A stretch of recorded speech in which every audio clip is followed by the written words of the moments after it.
9 फरवरी 2017 को आदि शंकराचार्य की प्रतिमा लगाने का प्रण 6 साल बाद 18 सितंबर को पूरा होने जा रहा है। केरल में जन्मे आदि शंकराचार्य की 108 फीट ऊंची प्रतिमा लगाने के लिए ओमकारेश्वर को ही क्यों चुना गया, जानते हैं एमपी कनेक्शन।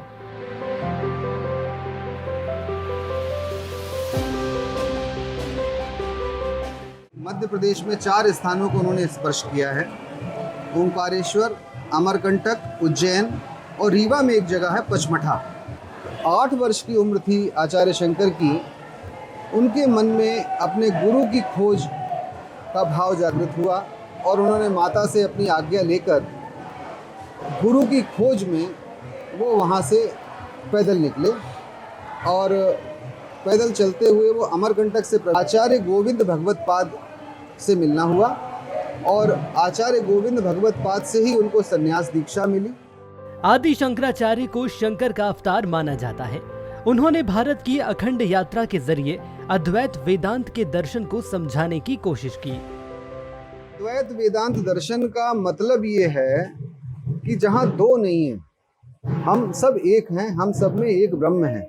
और इसी के प्रचार प्रसार का गुरु का आदेश था और इसी प्रचार प्रसार के लिए उन्होंने भारत की 3 बार अखंड यात्रा की और जो चारों पीठों की स्थापना है, वो चारों पीठों की स्थापना का तात्पर्य सांस्कृतिक रूप से पूरे भारत देश को जोड़ना था, पूरब से पश्चिम, उत्तर से दक्षिण।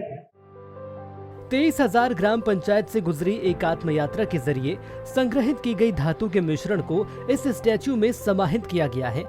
आदि शंकराचार्य की 108 फीट की प्रतिमा 88% कॉपर, 4% जिंक और 8% टीन के मिश्रण से बनाई गई है। इस अलौकिक काम के लिए आध्यात्मिक गुरु श्री श्री रविशंकर ने प्रदेश के सीएम शिवराज को बधाई दी है। मध्य प्रदेश के माननीय मुख्यमंत्री जी श्री शिवराज सिंह चौहान जी सबके प्रिय मामा जी के रूप में जाने जाते हैं। उन्होंने तीर्थ स्थानों को, प्रवासी स्थानों को इतना सुंदर बनाया। मैं उनको बहुत बहुत बधाई देता हूं और आशीर्वाद देता हूं कि ऐसे काम आप करते रहें। इस प्रतिमा को बनाने के लिए कई कार्यशालाएं आयोजित हुईं। तब जाकर देश के संतों ने आदि शंकराचार्य की बाल स्वरूप प्रतिमा बनाने का फैसला लिया, जिसे चित्रकार वासुदेव कामत और शिल्पकार भगवान रामपुरी ने मूर्त रूप दिया।